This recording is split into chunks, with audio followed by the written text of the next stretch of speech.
It's time for Security Now. Steve Gibson is here. You remember Spectre and Meltdown? Well, nobody ever exploited those. Well, there's a new speculative execution flaw called Downfall, and it's out there in the wild. Steve has all the details. We'll also talk about a brand new sci-fi novel Steve loves, is telling you all about it, why you would never want a Windshield Barnacle, and finally, why cosmic rays could be a real bane of cryptography. It's all coming up next on Security Now. Podcasts you love. From people you trust. This is Twit. This is Security Now with Steve Gibson, episode 948, recorded Tuesday, November 14th, 2023. What if a bit flipped? This episode of Security Now is brought to you by Collide. Collide is a device trust solution for companies with Okta. And Collide ensures if a device isn't trusted and secure, it can't log into your cloud apps. Visit collide.com/securitynow to book an on-demand demo today. And by Bitwarden, the open source password manager to help you stay safe online. Get started with a free Teams or Enterprise Plan trial, or get started for free across all devices as an individual user at bitwarden.com/twit. And by IT Pro TV, now called ACI Learning. ACI's new cyber skills is training for everyone, not just the pros. Visit go.acilearning.com/twit. Twit listeners, you'll get up to 65% off an IT Pro Enterprise Solution Plan. The discount depends on the size of your team, so fill out the form and get a discount tailored to your needs. It's time for Security Now, the show where we cover the latest in security, the internet, everything you need to know about keeping yourself safe online with this guy right here, Mr. Stephen Tiberius Gibson. Hello, Steve. Yeah, he's doing the Spock thing. You know, I made that Stephen Tiberius Gibson thing up, but it's actually in your Wikipedia now. So yeah, it's become stuck. It's stuck. And I don't know whether they realize that's, my middle name begins with M or not T, but I don't know.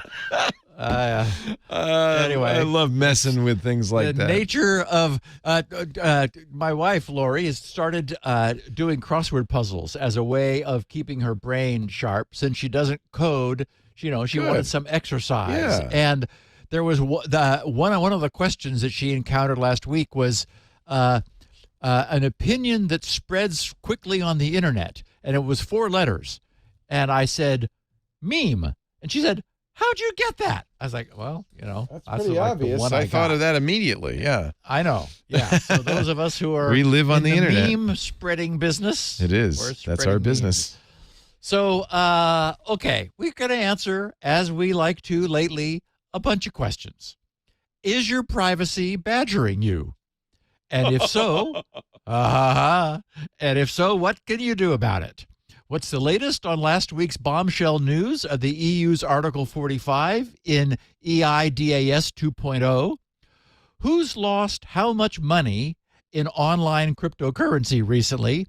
And is using seed phrases for your wallet to get which you get from a seed phrase suggestion site a good idea? What could possibly go wrong? I've often wondered that. I'm glad you're answering that. Thought you had. We're going to answer that question right here today, Leo. We have actual evidence. Also, has there finally been a truly devastating and effective speculative execution flaw discovered in Intel's processors? Ooh. And could it be their downfall? Mm-hmm. What country has decided to ban all VPNs? And how bad are the 2 flaws which were recently found in OpenVPN, and how quickly should you update? Why have I stopped working on SpinRite? What? What's the best backup for a large NAS? Should vulnerability researchers learn the assembly language of their target processors? If quantum computers threaten asymmetric crypto as they do, why not return to symmetric crypto? Could someone explain exactly why Article 45 is a bad thing? What in the world, Leo, and are we going to have fun here, is a windshield barnacle? And why don't you want one? What's my latest sci-fi book series discovery, and just how bad could it be if a cosmic ray flipped a bit at just the wrong time? Oh. All those questions and more will be answered during today's Security Now podcast 948. What if a bit flipped? What if? People have been mocking me for years because I would go on the radio show and say that your computer could be crashing because of a cosmic ray. Yes. And nobody believed me, but this is going to be my proof. We have scientific evidentiary fact now. Science! Coming soon to a podcast near you. Before we do that, can I mention our fine sponsor, the good folks at Collide? I love Collide. Collide is a device trust solution for companies that use Okta. And Collide makes sure that if a device isn't trusted and secure, it can't log into your cloud apps. Visit collide.com/security now. You can find out all about it. So here's the deal. Okta, as you know, if you use Okta, assures that the person logging in is the actual person, right? That's what it's about, authentication. But that's not enough. You need a little bit more because, as we've learned from the LastPass breach and other things, a person could be the person but have an insecure device he's logging in with, a compromised device he's logging in with. Bringing that compromise into your enterprise, you need Collide. If you work in security or IT, your company has Okta, this is a message for you. If there's one thing we know about data breaches and hacks, they almost always involve employees, right? Sometimes an employee's device gets hacked because of unpatched software. LastPass. Sometimes an employee leaves sensitive data in an insecure place. Maybe, those API keys get somehow synced to GitHub. And it seems like every day a hacker breaks in using credentials they phish from an employee. But I don't want you to blame your employees. It's not their fault. It's the solutions you're using that are designed to prevent those breaches. And it doesn't have to be that way. Imagine a world where only secure devices can access your cloud apps. In this world, phished credentials are useless to hackers. They don't work anymore. You can manage every OS, including Linux, Mac, PC, doesn't matter, all from a single dashboard. Best of all, you can get employees, I love this, to fix their own device security issues. So that has two benefits. One, no more, extra work for the IT department has to go and fix this. But also, this is really great. It's raising the awareness of your employees, raising their sophistication, and making them part of your security platform. And honestly, everybody has to be involved in this. No employee gets to say, well, it's not my fault, not my problem. So now they're part of it, and they're on your team. That's wonderful. You don't have to imagine this world. This is what you get with Collide, Kolide. Visit collide.com/security now. Book an on-demand demo today. There's lots of stuff on the website explains how this works. Kolide. I think this is such a great idea, and it's a must-have tool. Collide.com/security now. We thank him so much for supporting Steve and Security Now. We appreciate it.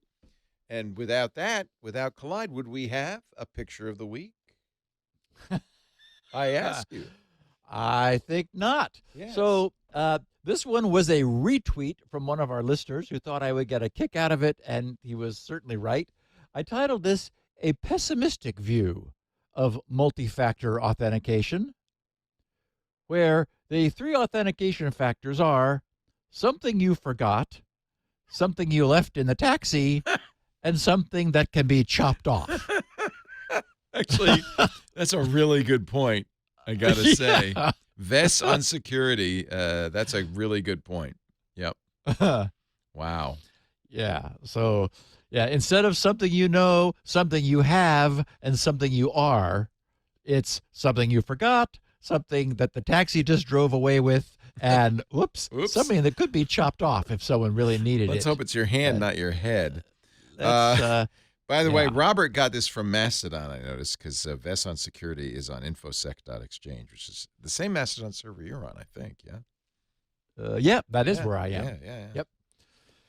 But don't send me anything there because I'll He's never a see it. read-only guy, or not even a That's read-only. He doesn't read at all. Not even that. He's just there. I'm a placeholder guy. Placeholder yeah, guy. just in case it happens someday. Okay, so a bit of a follow-up on the annoyingly named but nicely functioning privacy badger from EFF.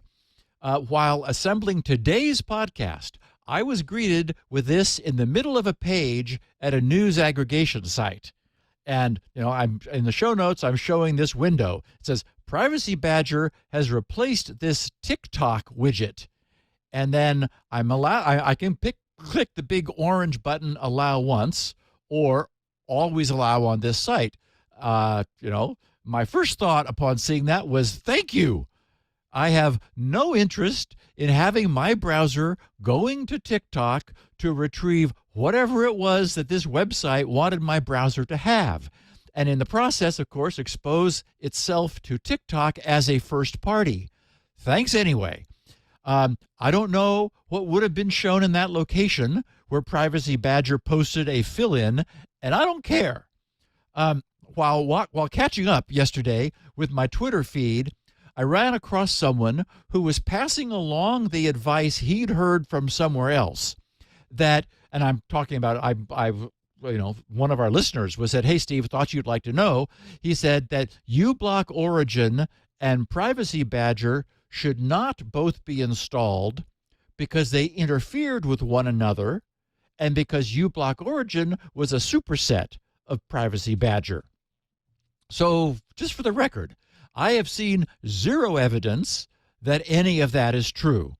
Looking at the Privacy Badger icon for that web page I was on, I saw that it had prevented the loading of 9 things on that page.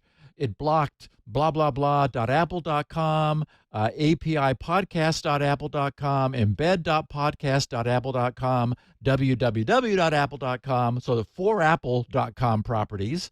Also, it kept me from going to static cloudflareinsights.com, googletagmanager.com, fonts.gstatic.com, open.spotify.com, and tiktok.com. So that seemed very useful to me.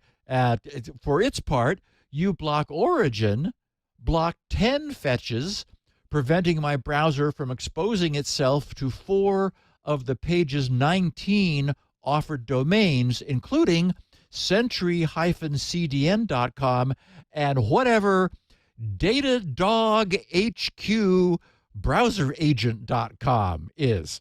I was morbidly curious about DataDogHQ, which describes itself, quote, the Datadog agent is software that runs on your hosts. It collects events and metrics from hosts and sends them to Datadog, where you can analyze your monitoring and performance data.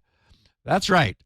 Just as I have no interest in having my browser snuggle up to TikTok, I don't need Datadog to be collecting any metrics about me. Thank you very much. Wow. Needless to say, I've always been happy having uBlock Origin watching my back, and I'm equally happy now having Privacy Badger as part of that team.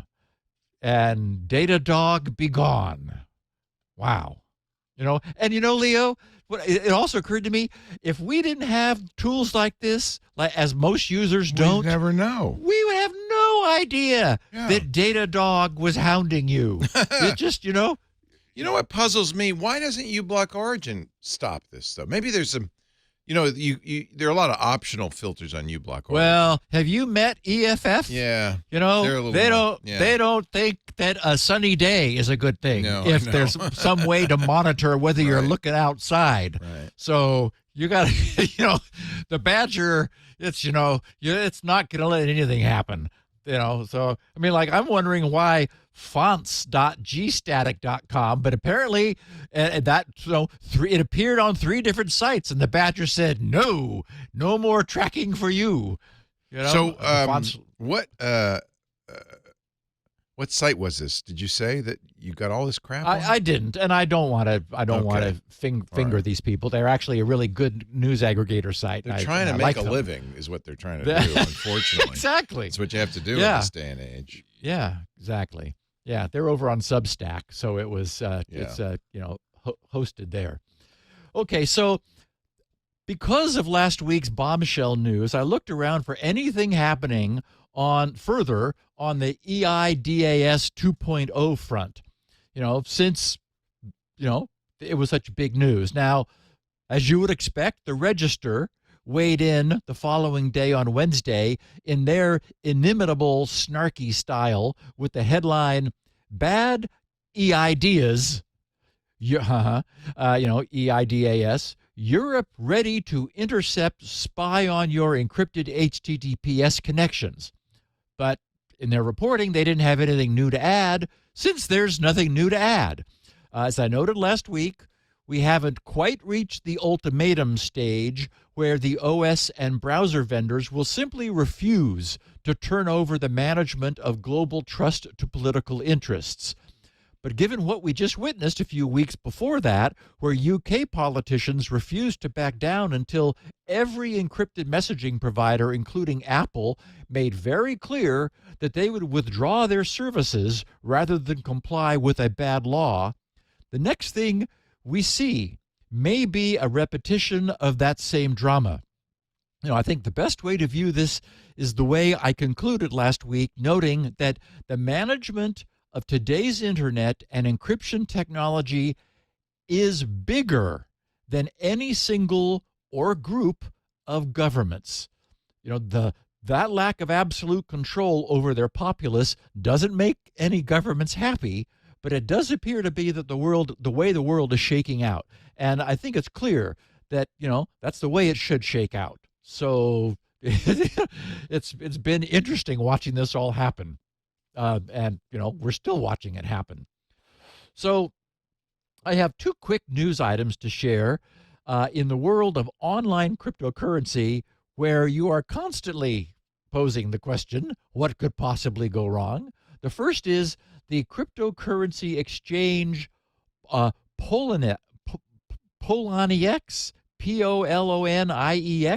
Poloniex, I guess, because the good names were taken, lost $130 million US dollars worth of assets after hackers drained its hot wallet. And I guess the wallet was hot, and now its cryptocurrency is hot. Poloniex confirmed the hack, paused its transactions, and promised to reimburse users' losses. And this is the exchange's second heist, after it was also hacked back in 2014. This $130 million loss ranks it as the 14th largest cryptocurrency hack ever. And the fact that we're ranking them should tell you that there's a problem somewhere. And second, the decentralized finance platform Raft, again, not a great name, has lost $3.3 million worth of cryptocurrency after a hacker exploited a vulnerability in its platform. The company confirmed the hack on social media and paused the minting of its R, as in Raft, stablecoin to investigate the incident. So the one observation I wanted to make was to once again, as I said, pose our rhetorical question about what could possibly go wrong. When the integrity of the storage of shockingly large amounts of real-world actual money depends upon software that very few people even understand, how could that be bad? Yeah. You don't have a $130 million heist being ranked as the 14th largest in any industry that has any idea what it's doing. So I'll just reiterate, to please be very careful and heed the age-old advice to never invest, just as in never gambling, more than you can afford to lose. Because sooner or later, again, this points to the online side of cryptocurrency. There are people with cryptocurrency in a wallet, and they're very happy with it. I wish I had those 50 Bitcoins I once had my PC mint for me in a wallet. Unfortunately, that was the most expensive reinstallation of Windows I've ever made. Leo, it's currently worth $1.8 million. Oh my God, Steve, I'm so sorry. I know.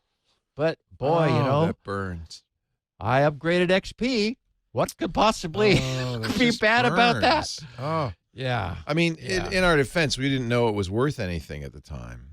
Leo, in our defense, there was a Bitcoin faucet that was dripping money. Right. I mean, you could go You and got get that some. 50 Bitcoin overnight, one night. Yes. I solved one hash puzzle because nobody else was doing it. And so it's like, I got the answer. Does anyone care? We didn't care. Yep. But I do care now. Anyway. Yep.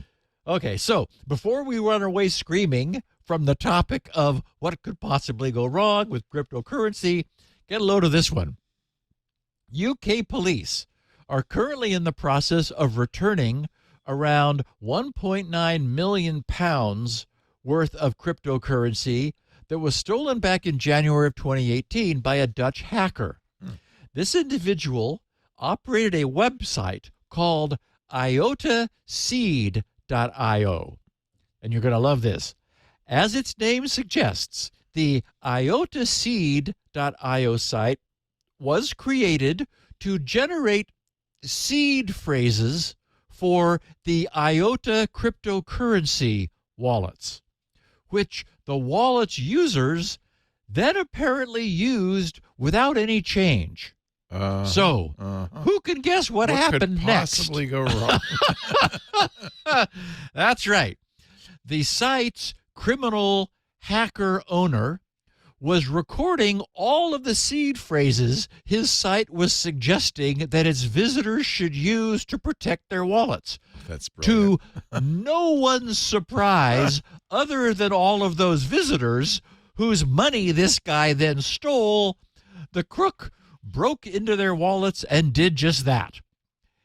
He was caught and, following a Europol investigation, was sentenced to 4.5 years in prison. What's that expression? A fool and his money are soon parted. And wow. So, I'm going to go to a website and I'm going to get the secret key to use for my wallet because, that's what the site does. It gives secret keys to people. They're not secret to the site that gave them. Oh boy. Okay. Downfall is the name of yet another information disclosure vulnerability that was recently rediscovered in Intel's chips. And unlike Spectre and Meltdown, this one really has some teeth. Here's what its rediscoverer wrote, and I'll explain in a minute why I'm using that term. He wrote, "Downfall attacks target a critical weakness found in billions of modern processors used in personal and cloud computing. This vulnerability, identified as CVE 2022-40982, enables a user to access and steal data from other users who share the same computer. For instance, a malicious app obtained from an app store could use the downfall attack to steal sensitive information like passwords, encryption keys, and private data such as banking details, personal emails, and messages. Similarly, in cloud computing environments, a malicious customer could exploit the downfall vulnerability to steal data and credentials from other customers who share the same cloud computer. The vulnerability is caused by memory optimization features in Intel processors that unintentionally reveal internal hardware registers to software. This allows untrusted software to access data stored by other programs, which should not normally be accessible." He wrote, "I discovered that the gather instruction meant to speed up access scattered data in memory, leaks the content of the internal vector register file during speculative execution. To exploit this vulnerability, I introduced gather data sampling, which he calls GDS, and gather value injection, GVI, techniques. Okay, so in the past, whereas we never had any demonstrations for the Spectre and Meltdown attacks because they remained theoretical, the downfall site, downfall.page is the URL, .page, shows videos of 128 and 256-bit AES keys being stolen from another user sharing the same computer. Also, the theft of arbitrary data from the Linux kernel, and more. All of Intel's core processor architectures from the 6th generation Skylake to and through the 11th generation Tiger Lake are affected. So this is 9 years worth of Intel's processors since the 6th gen Skylake chips appeared back in 2014. And the attacks using this are practical. Its author wrote, GDS, that's his gather data sampling, GDS is practical. He said, it took me 2 weeks to develop an end-to-end attack stealing encryption keys from OpenSSL. It only requires the attacker and victim to share the same physical processor core, which frequently happens on modern-day computers, implementing preemptive multitasking and simultaneous multi-threading. So, Intel has released a microcode update, which blocks transient results of gather instructions and prevents attacker code from observing speculative gather data or speculative data from gathered, or, gathered by gather. That's the good news. The bad news is that depending upon how much benefit the processor may have been obtaining from its speculative execution optimization, the impact on performance Intel acknowledges might be as much as 50%. There's one of the one thing all of these vulnerabilities that we've talked about have in common. They are all about speculative execution. In other words, Intel back in probably 2011, given that it takes about 3 years to get a chip from original concept out, and the Skylake occurred in 2014. So back around 2011, Intel engineers had this terrific idea that since the laws of physics were making it impossible to just keep increasing the processor's clock, a different way to speed up code was to create a massive overabundance of processor power by having more execution resources all running at as fast as they could go, since they couldn't go any faster. So if you can't make them go faster, just have more of them going as fast as you can. And allow that excess, apply that excess to the task of executing code speculatively. The idea is that the processor would be allowed to run ahead by prefetching from memory ahead of its the data instructions and looking at them ahead of its actual execution. And if that prefetching system encountered a branch instruction, it would follow both code paths from the branch, the one that branched and the one that didn't branch, by continuing to fetch and examine those instructions. Then, at some point in the future, once the processor's actual execution had caught up to the branch instruction, then it would know which path to follow, and all the work down the other path would be discarded. The side channel edge case that Intel failed to pay sufficient attention to was that all of that extra work that ended up being discarded left some traces behind. Memory would have been fetched. that didn't end up ever being needed or used. But the cache would have been filled with that, and other contents that would have been in the cache would have been evicted to make room. Remnants were left behind in the branch prediction logic that's used to make decisions when insufficient information is available at the time, and on and on and on. This has been biting Intel, and to a somewhat lesser degree AMD, for years now. In the author's Q&A on the page, he posted the question, "Why is this called downfall?" And the author replies, "Downfall defeats fundamental security boundaries in most computers and is a successor to previous data leaking vulnerabilities in CPUs, including meltdown and fallout. In this trilogy, downfall defeats all previous mitigations once again." At the start of this, I referred to this author as the rediscoverer of this. Wow. The reason is that Intel was informed of this very vulnerability twice before. Back in 2018, 4 years after Skylake began this. They chose, for whatever reason at the time, to ignore the problem. Perhaps it was due to the damaging effect it might have on their public relations, or maybe because of the massive performance hit any patched microcode would force. Either way, its discovery, complete with ample proofs of concept, and Leo, you're playing one now into the video on the podcast, ample proofs of concept and source code on GitHub cannot be swept under the rug. So my sense of Spectre and Meltdown was it was so hard to implement that nobody had. There hadn't been any exploits. Exactly. But There haven't. This is easier. Now we have one that is practical, and the source code is on GitHub. Oh, now we got problems.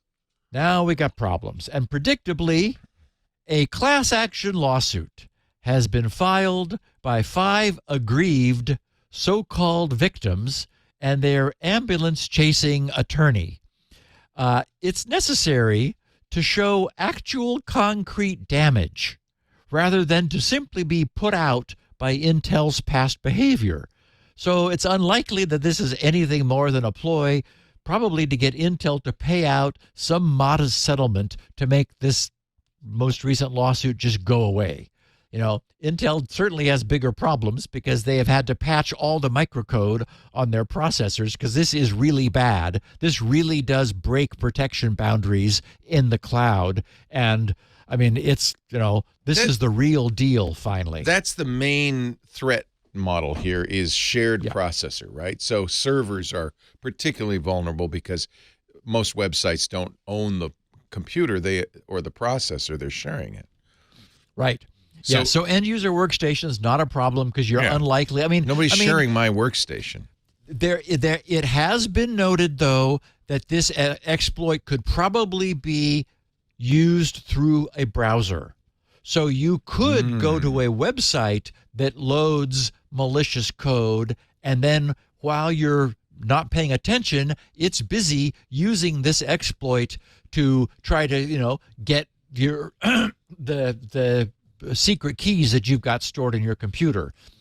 So, you know, enterprise users need to be aware of this and cautious. The good news is Intel is on this finally, and that, you know, as we know, updates from Microsoft will bring microcode patches with them, you know, so this will end up getting fixed. And I guess Intel did fix it in every processor after the 11th generation. So they know how to fix it. Yes. Without killing performance? No, it's a performance hit. I mean, they're not happy. Turn off speculative execution. Yeah, this was a real win for them, and by their own admission, they're saying a 50% drop in performance, depending upon how much Gather was speeding things up. So basically, they were you could say that they were cheating to get this performance benefit. And certainly they were cheating after 2018 when they were told that this could happen. And they said, we don't think it's going to be a problem. Is there no way to do speculative execution without this vulnerability, I guess would be the question. I mean, Apple's processors use speculative execution.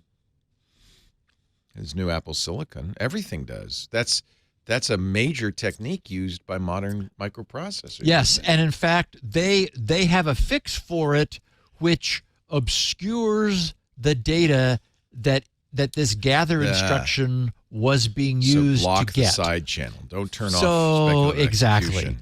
Yeah.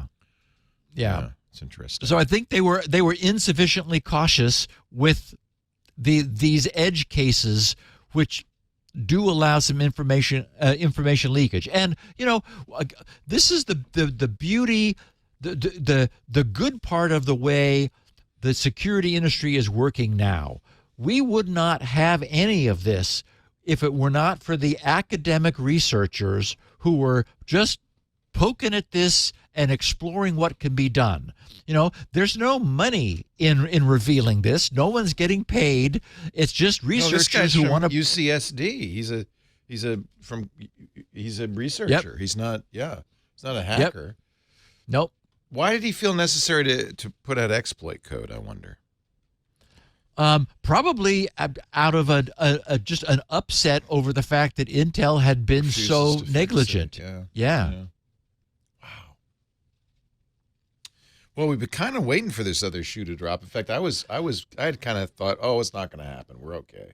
I know, and it took quite a while. Yeah. And Bruce Schneier's famous reminder keeps coming back. Attacks never get worse; they only always get better. Yeah.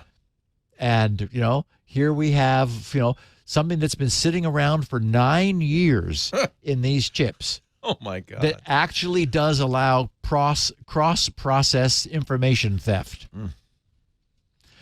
And Leo, let's talk about some good news from a sponsor. Okay. Yes, we're 30 minutes in. I have a sponsor. Good news available to hand, ready to go. You'll be glad to know. Actually, it's one of our favorite sponsors, Bitwarden. Oh yes, Bitwarden. We love Bitwarden. And they love you, Steve. They say, I don't want to advertise anywhere but Steve. Steve's the show we need to be on. I guess they're right. If you listen to this show, you care about security. But I think it's probably also the case that you're already using a password manager. With any luck, you using the best, Bitwarden. But maybe it's time to tell your friends and family there is an open source, free to use forever, cross-platform password manager you can totally trust. The one I use, I think Steve uses it. By the way, one of the things we like about Bitwarden, unlike our predecessor, it's the one we used to advertise. I don't even want to say the name. You know who I'm talking about. Is they are encrypting everything, even the metadata. LastPass didn't encrypt the metadata. So bad guys immediately got all the sites you visited, which helped them prioritize which passwords to crack. Right? Oh, this guy's hanging out on Bitcoin sites a lot. So let's see if we can get in this one. So Bitwarden encrypts it all. There's no data leakage at all.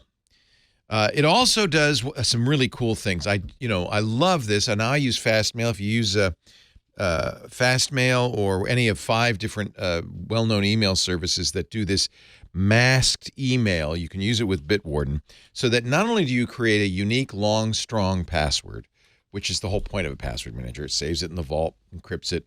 You don't know it. You don't need to know it. You couldn't remember it if you tried, but the password vault remembers it. It also does the same for your email address. So it will create a unique masked email address for every site you create a new login for. And because it works with the various email providers, like when I use it with Fastmail, it seems like a strange address to me, but it works. It goes right into my Fastmail inbox. And it also helps me track who's selling my emails, by the way. Very handy. So take a look at that very strong, actually it's now 6 integrated email services, masked emails, because that's really good. You can log into Bitwarden to decrypt your vault after using SSO on a registered trusted device. That's nice. No master password needed. You probably also saw that Bitwarden also supports passkeys. In fact, I was thrilled. I was on a site, and it said, "You want to use a passkey?" I said, "Yes." And Bitwarden popped up. I was so happy and said, "Okay, I'll handle it from here." That means that now my passkeys aren't stuck on a single device with a single provider. It's not just Mac or just Android. It's everywhere I use Bitwarden. Now passkeys kind of make sense. Bitwarden also takes security seriously. They have professional third-party audits performed yearly, published on their website. The code is all on GitHub, so it's out there. Now they have plans for everybody. As I mentioned, there is the basic free account, unlimited passwords, free forever for individuals. By the way, I think these guys are nice, because usually what happens is the company takes away stuff from its free platform, right? They just added hardware key support to the free ones. That was that wasn't the main reason. It was one of the reasons I paid for a premium account, $10 a year, nothing, was so I could use my YubiKey. But I don't even need to do that anymore. The free account supports YubiKeys and all of those hardware keys. I'm still giving them the $10 because I really love Bitwarden. It also now will support passkeys in the free account basic version. Every Bitwarden password manager user can use passkeys. Yes. Love that. Use a browser extension for that. They also have Teams accounts. That's $3 per month per user. Has lots of team sharing features. We're going to move to the enterprise organization plan. That's $5 a month per user. And as I said, $10 a year for the premium plan, but there's also a family organization plan that's 6 users for $3.33 a month. This is really the way to go. In fact, if you are going to be at the Open Source Security Summit, which is coming up in December, they're going to be there at the 4th Annual Open Source Security Summit. This is where businesses and open source enthusiasts and developers and security thought leaders get together to explore how open source software leads to stronger cybersecurity.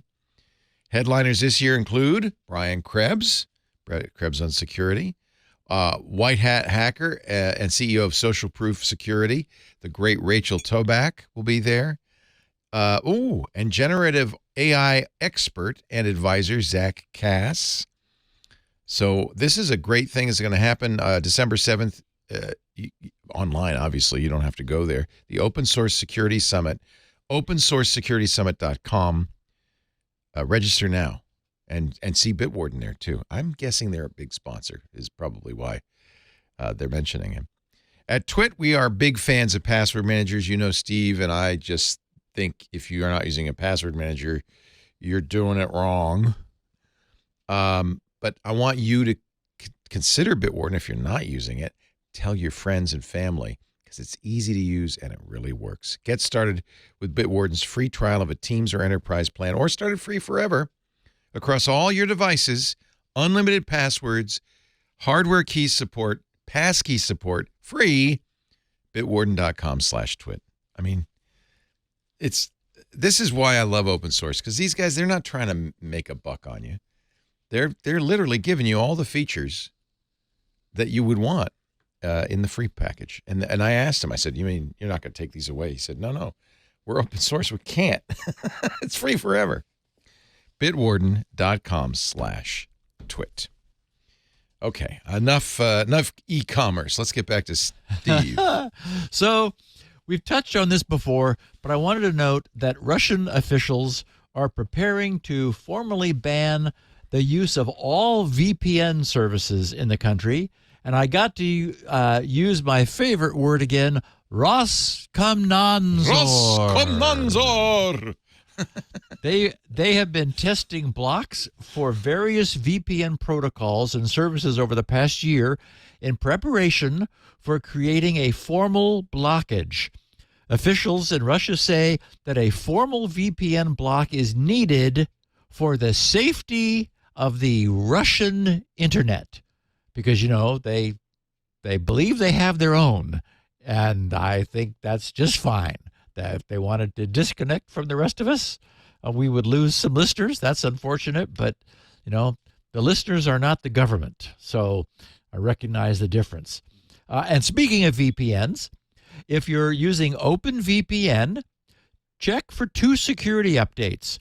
Neither one is super critical, but one of the 2 could potentially provide access to memory.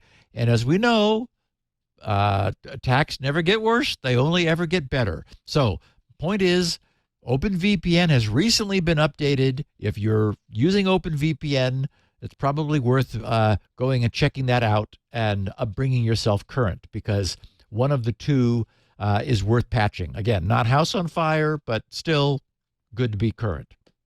And as I mentioned at the top of the show, and Leo, you said, what? I've stopped working on SpinRite. And not because I've been distracted by anything else, but because every indication is that both its DOS and its Windows code is well and truly finally finished. Woo-hoo! Let me get some champagne. Yep. Oh, they're cheering out in the hall. It took 5 release candidates of each one of those to get us there, but there is nothing left for me to do. So I've immediately turned my attention, and this was I posted that on Sunday, and then began working immediately on the next piece of work, which is updating GRC's server's Windows executable code delivery system to perform code signing on the fly. Until now, code signing has always just been a manual process, and this was fine when I was, signing the DNS benchmark or Never 10 or In Control, where that one download file would live on for years. But now I need to automate the process so that it can be performed on GRC's server. And of course, the key lives in a hardware security module, since each purchased and licensed copy of SpinRite is unique to its user. So anyway, I'm working on getting code signing automation in place. I think that should happen in the next day or 2.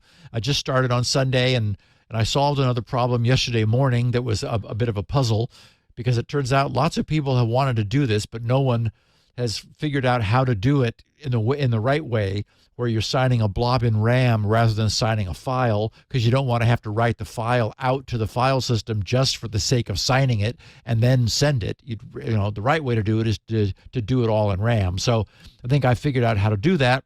And I've also been thinking, it's occurred to me a couple of times when I've solved really hard problems, and there were a couple that I run across, that I ought to have some way to share the source of that. So I may start doing that, just so I'm leaving a little more legacy of solutions. Because I know I'm often going to SourceForge or to, there's a code something, I can't remember the name of it. Anyway, I'm often finding little bits of help here and there online, and I'd like to, be giving some back. So I may start doing that too. Good.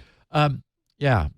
Anyway, so I'm going to get that going. Once we have code citing automation, then the existing pre-release page at GRC, which I've talked about before, which has only been able to download the DOS component of SpinRite, will be offering the hybrid, basically finished code, which is what I expect it will be shipping, since it's been now quite a while since there's been anything that's come along that was serious. This is kind of interesting. The problem between the thing that was in SpinRite itself, that moved me from RC4 to RC5, was I've got one really intrepid tester whose handle is MilQ, who set up a constrained RAM environment on a drive that just did nothing but produce errors. And he discovered that something in SpinRite was causing the FAQ page. We have an online, like in the program itself is a scrolling FAQ page of like a description of the commands and a bunch of frequently asked questions, obviously, that when the drive was producing an incredible number of errors, the log of those would end up appearing in the FAQ. So he took a screenshot of it and said, this doesn't seem very serious, but just wanted you to know. Well, it's serious to me. So it turns out that I allocated 16 megabytes of space for the log, figuring that nobody would ever overflow that.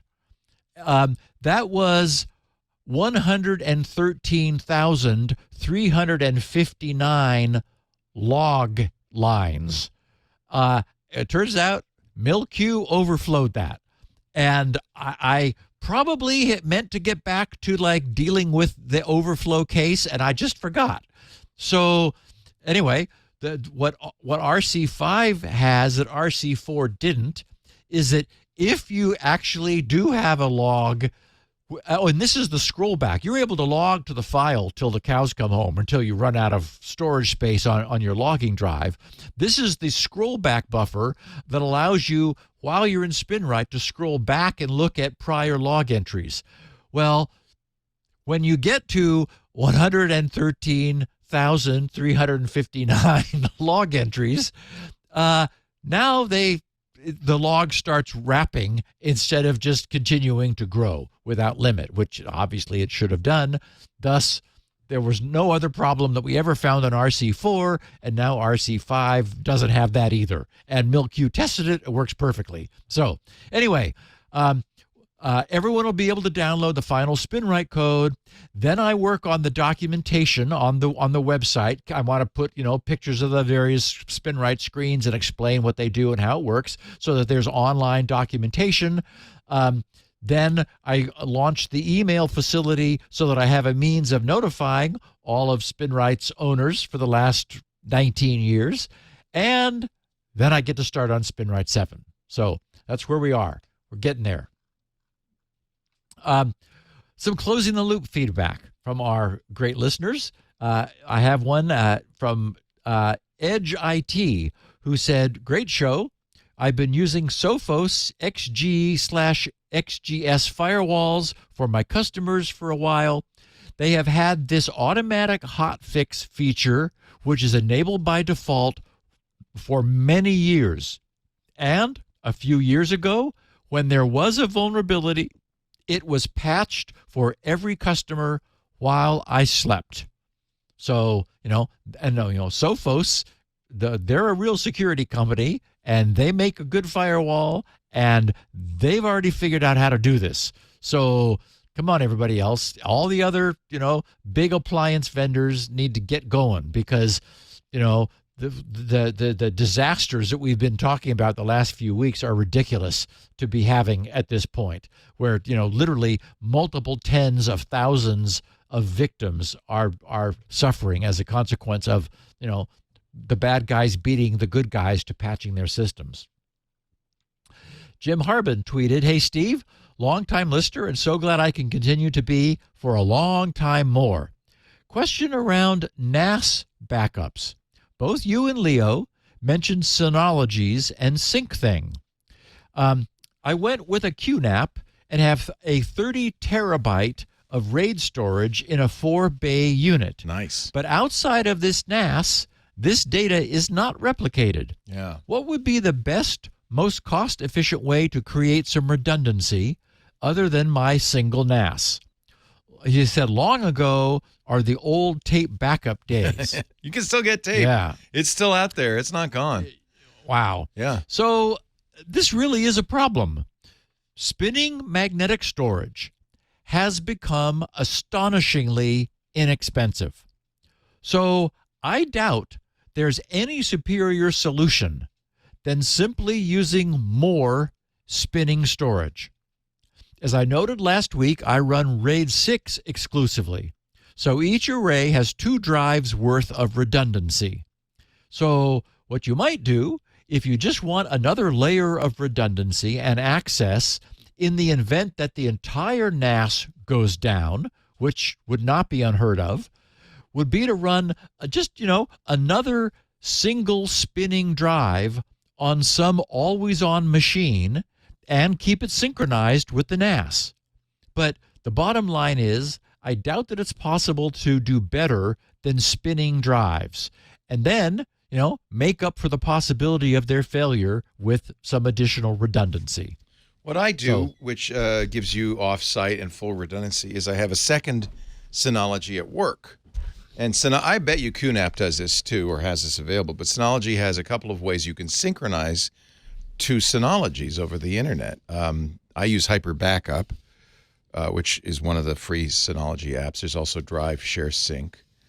And so the Synology here is always talking to the Synology at home, and they're making sure that they are mirrored duplicates of each other. And that gives me real peace of mind. I've got offsite. It would be hard to lose data at this point. Not that I couldn't do it. I do the exact same thing. I have a pair of Synologies at different locations. Oh, there you go. And they are able to see each other through the pfSense firewall.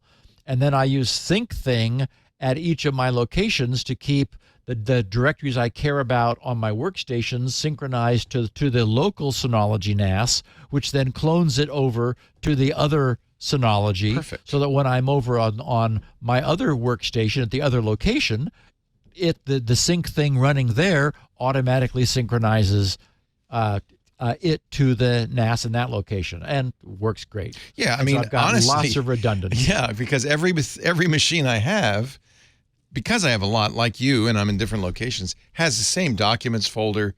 There's some basic folders: shared folders, source folder, a sync folder, documents folder, pictures folder, those, and audio. Those all get shared everywhere. So I have copies on every computer, plus the backups locally and the backups offsite. Yeah, SyncThing is really a great solution, and both these solutions don't require the cloud at all, which is why you spend a lot of money on a NAS. These aren't cheap, as your emailer knows, Jim. Right, and again, my feeling is, if you need more redundancy, just set up a system with a spinning drive and use something like SyncThing just to make another copy. Get it off site though, if you can. That's really the best thing. I used to mail CDs to your mom, I remember. You're right. Back in the old days. That was it. That was offsite. Wow, that's really true. Yeah. She thought it was another AOL CD coming. I don't know why I keep getting these. So Jim Moran said, "Hi, Steve. Knowing how skilled you are at actually producing a SEM code, I was wondering if you've ever tried to do some malware analysis or exploit development. After some time studying this, I've come to the conclusion that it might be better to step back and actually learn to write a SEM code from scratch first. What do you think?" I guess I'm of two minds about that. On the one hand, everything is ultimately assembly code, since that's what our chips still run. Various attempts to create higher level chips have been undertaken. The fourth processor comes to mind. There was actually, Fourth Inc. actually designed silicon that ran the fourth language, that interpreted the fourth language directly. And Symbolics made a Lisp machine. Yep. And I presume it had a custom CPU. I don't know. Yep. Yeah. So the problem is we appear to be moving in the other direction, right? From CISC architectures to RISC instruction sets. So being able to understand code at its lowest level can certainly come in handy. But on the other hand, we just saw 2 weeks ago that the code reverse engineering tool Ghidra was producing high-level decompiled code. So it just wasn't serving as a disassembler, but also as a decompiler, taking the disassembled code up another level to create much more context for what the binary bits underneath were actually doing. The code that the guys who were tracking down the Citrix bleed flaws received from Ghidra was beautiful, higher level code. It didn't know the names of the arguments that functions, the function calls were using, but it named them, arg1, arg2, arg3, and then a human looking at the way those arguments were used could then create the context to understand more about what was going on. But, I guess my feeling is, if you're looking at disassembled assembly language, you can learn a lot of assembly language by studying the disassembly. I don't know that you actually need to learn to code that yourself from scratch. These days, we do seem to be seeing things, moving up to a higher level, and so that I think you can still be very effective even without learning assembly language. I mean, speaking of moving up, I think we're on the cusp of using AI to generate code. Yes, a lot of people think that people won't be writing even high-level code for much longer, that they'll be writing prompts. Well, and reverse engineering that's code, going to be tough, figuring out what those various variables mean. Yeah, because if an LLM creates code, I don't know where it came from. Well, and we hear, Alex is a huge user of this generative AI, and he's talked about how he just sort of says what it is that he wants, the code to do. And in fact, remember that our listener had AI generate the LastPass vault decryptor as like a first start, and then he went in and tweaked it in order to fix it further. So we've already seen that happening. I should show you. I was playing with these new OpenAI chat GPTs. I'll show it more tomorrow. But one of the things you can do with their GPTs is give them a corpus of information and then have the AI, you can tell it, only give me an answer that comes from this body of information I gave you. So I gave a GPT all of my Lisp books, the greatest Lisp books, the beginning books, the advanced stuff from Peter Norvig, and I created a Lisp expert that can write code beautifully, and I can ask questions of. I could say, remind me how that for loop works, and it will tell me and write sample code. You can even execute the code in the chat GPT. So this is nice because it's not hallucinating, right? If you had a bunch of PDFs, you could do it with 8086 assembly. You probably have all of those manuals from Intel and so forth. Put those in there, and now you can say, write me a sort in assembler, and it would do it. It's kind of incredible. I know. I'm a skeptic, an AI skeptic, but in this one regard, when they're given a corpus that it can't hallucinate, can't deviate from, it does a really amazing job. It's a little more than spell check. It's a lot more, yeah. I'll show you at some point if you want. I also did an Emacs expert. I took all the Emacs reference manuals and put them into it. And you can ask it any question. How do I set a font? And it's easy. Here's the code. Wow. Yeah, I mean, I think we're in an interesting world. Let's put it that way. Yep, we are. Yeah. So, Trevor from InfoSec Exchange, he said, "Hi, Steve. Insert often repeated logging back into Twitter for the first time in a long time. You're making people do this. Just to send this spiel." Well, and again, as soon as I get SpinRite 6.1 done, I'll be launching an email facility that will provide another means of communication. So that'll be good. Actually, anyway, if you just take all the transcripts of this show and put them into a GPT, well, I don't want to say. I know. But it was my plan for $9.99 and after. Here's Steve Bot. Yeah, Steve Bot's here. Yeah. So he said, "I've been thinking about crypto and prime factorization lately and how to apply the assume breach way of thinking to this problem. My thinking is, assume that a bad actor has or will have access to a sufficiently capable quantum computer. How can you protect against this? Something in the context of a messaging app. Public key crypto and Diffie-Hellman are both in the crosshairs of quantum computing, since Shor's algorithm can effectively factorize the large primes that RSA depends upon and can efficiently solve the discrete logarithm problem on which Diffie-Hellman is based. Post-quantum algorithms are also still in their infancy, and as we have seen before, new crypto systems need sufficient and constant beatings until they're deemed acceptably secure. My first thought was, find a way to stop using public key crypto or reliance on Diffie-Hellman for your communications with another person. Maybe find a way to get them a symmetric key.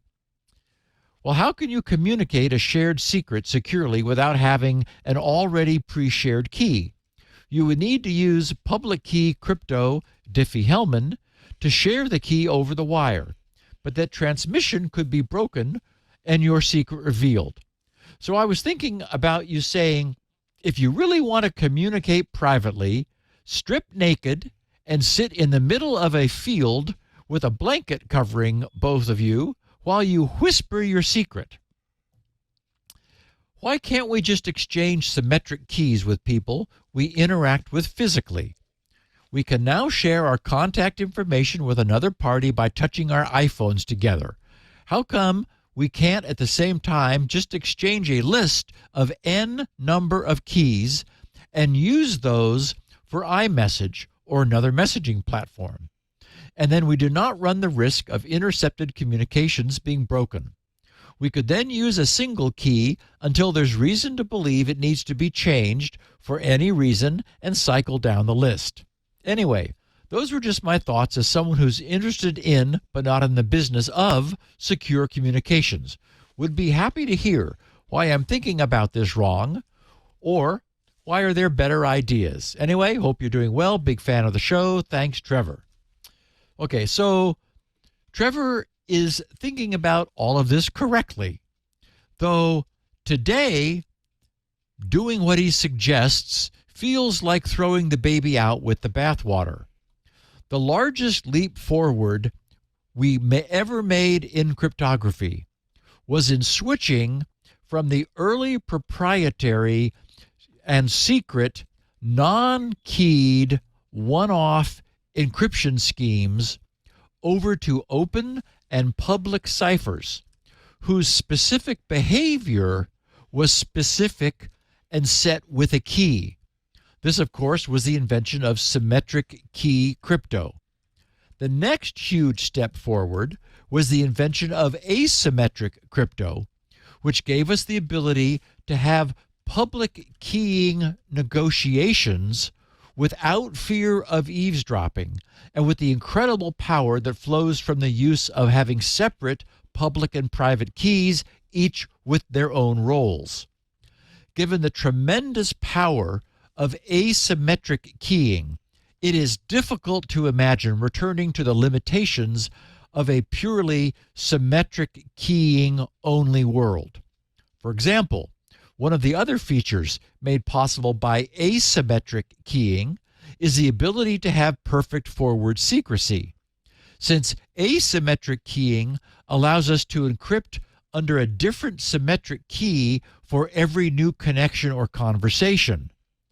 This means that if a symmetric key were ever to somehow escape, only that single conversation would be at risk. Neither any other past conversations nor any in the future would be subject to disclosure. This is a powerful feature that we lose if we're unable to safely negotiate new symmetric keys. So Trevor is right that it's only the asymmetric keying that's put at risk by quantum computing. And he's right that the new quantum safe replacement algorithms need time to mature and be tested. But since virtually all of today's applications are based upon asymmetric keying, I cannot imagine not having that and going backward. The good news is that the industry's inertia, which we spend so much time lamenting on this podcast, will not pose a problem in this regard for this industry. Closed systems like Apple's and Signal's and others will be able to move seamlessly to quantum safe crypto overnight.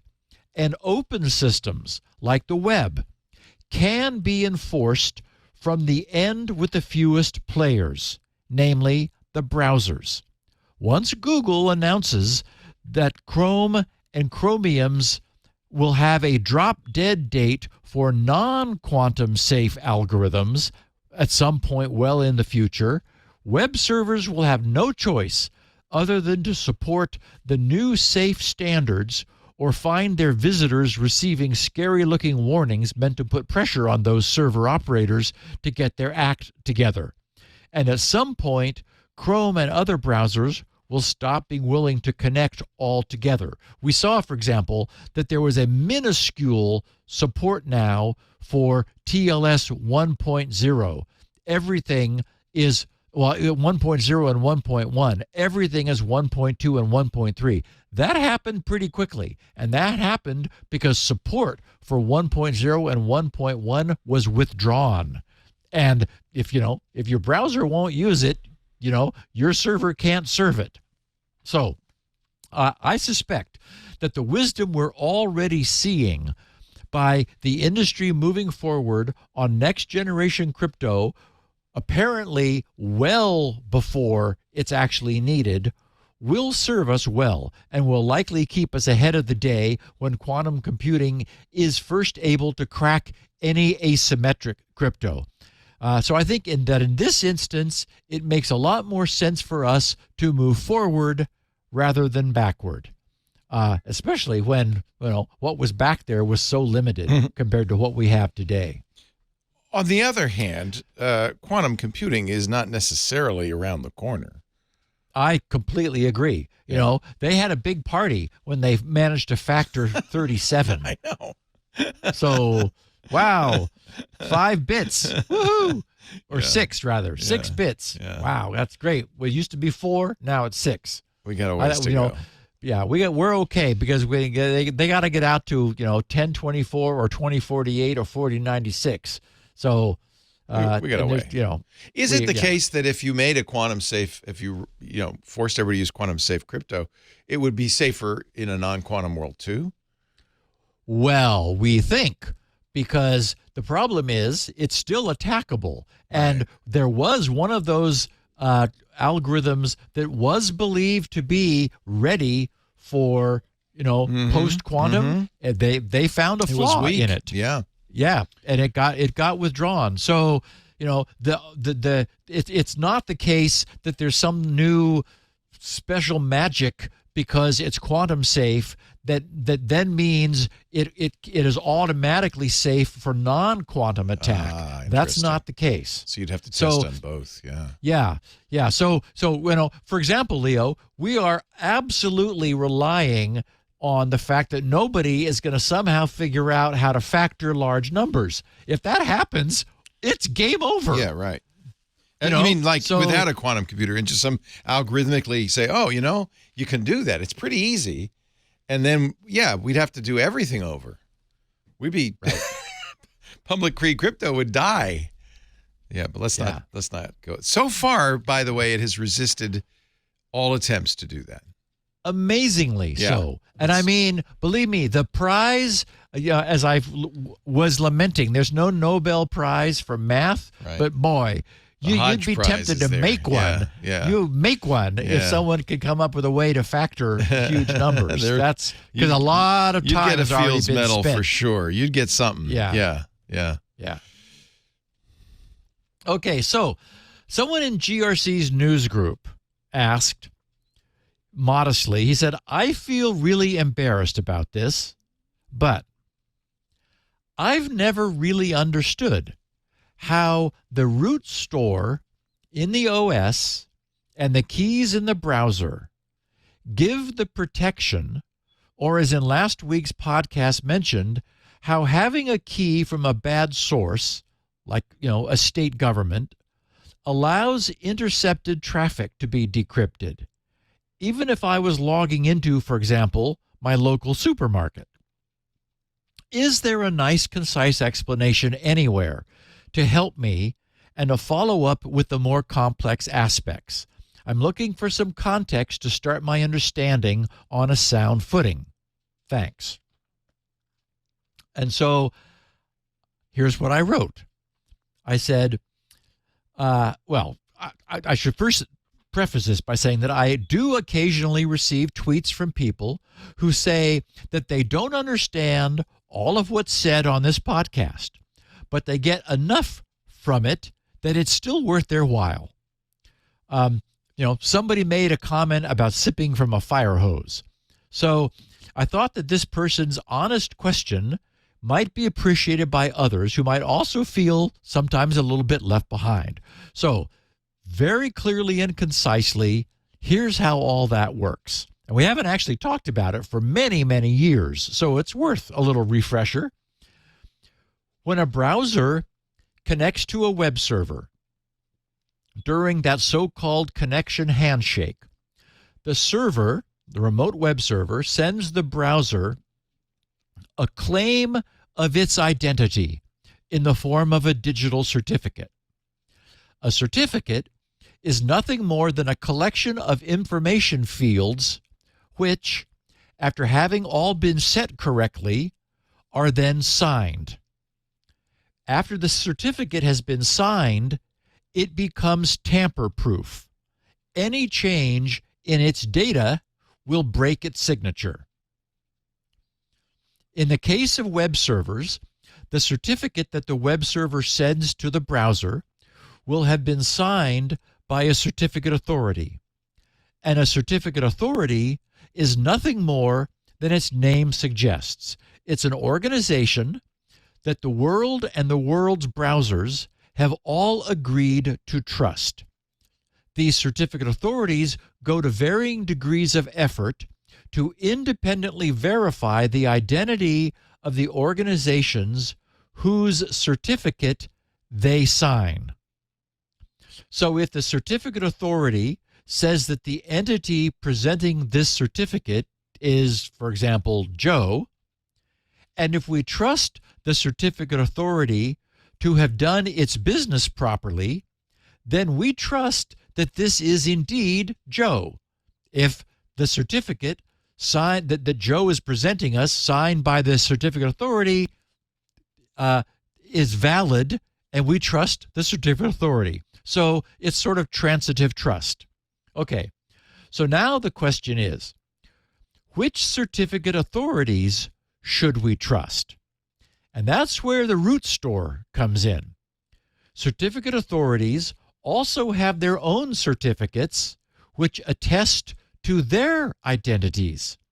And since they trust themselves to be who they say they are, they each sign their own certificate, which sounds a little weird at first, but that's the way it works.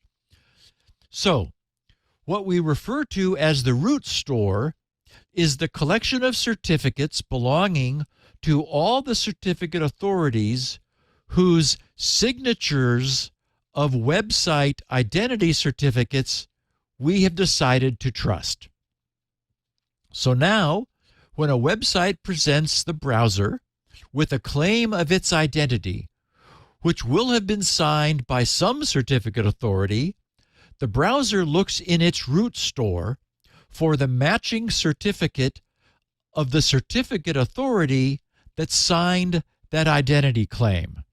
If it's found, that authority's certificate contains the public key that's then used to verify the signature of the website's certificate. Okay, so that's part one. That's how the system works. Part two is how traffic interception can occur. We've often talked about network traffic interception. The traditional term for it is man in the middle, meaning that some entity arranges to place their equipment in the path of communication so that they're able to monitor everything that flows through them. Normally, the use of HTTPS for web traffic with its TLS for encryption would render this ineffective, since all of the traffic moving past would be encrypted. But if the man in the middle themselves was also a trusted certificate authority, the man in the middle could pretend to be the website at the far end of the connection. So when the user was attempting to connect to, say, a racy dating site, that appliance in the middle would create and sign a web certificate for that racing dating site on the fly and return it to the user's browser. If that appliance's certificate was trusted by the browser, no red flags would be raised. The padlock would be present. The connection would appear to be secure, and the user would 100% believe that they had connected directly to the racy dating site. But they would have instead actually connected to the appliance that has interposed itself in the middle, where all of their traffic, their username, their password, and their cookies, and everything they did while at that site would be decrypted and made available to that appliance. In order to complete the illusion, the appliance itself would have made the connection to the dating site, pretending to be the user's browser. So it would pass along everything that transpired in both directions while being privy to the entire dialogue without any encryption to get in the way. Now, this is already exactly what's being done in corporations that deeply monitor all of their employees' communications. To do this, every web browser in the enterprise must receive and accept that middle box appliances certificate. But that's only within the enterprise.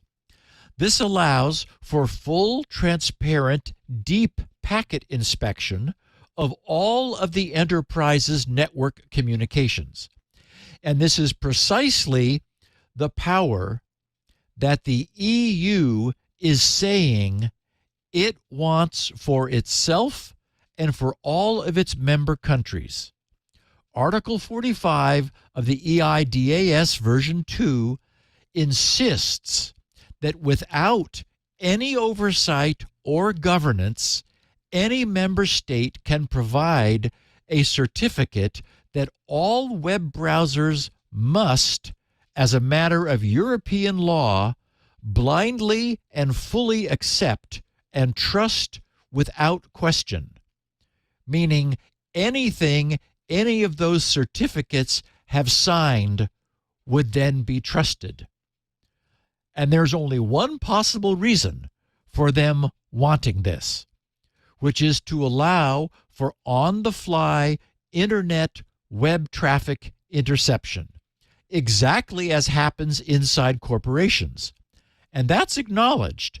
Their claim, and I believe their hearts are probably in the right place, is that they want to have the ability to provide additional identity verification of websites for their citizenry. They want to be able to inject top-of-page identity assertion banners into EU website properties to provide an additional assertion of a site's trustworthiness. It must be, because, these lawmakers didn't come up with this. It must be that some misguided techie sometime in the past cooked up this idea and sold it to the EU's legislators, sold them on the idea.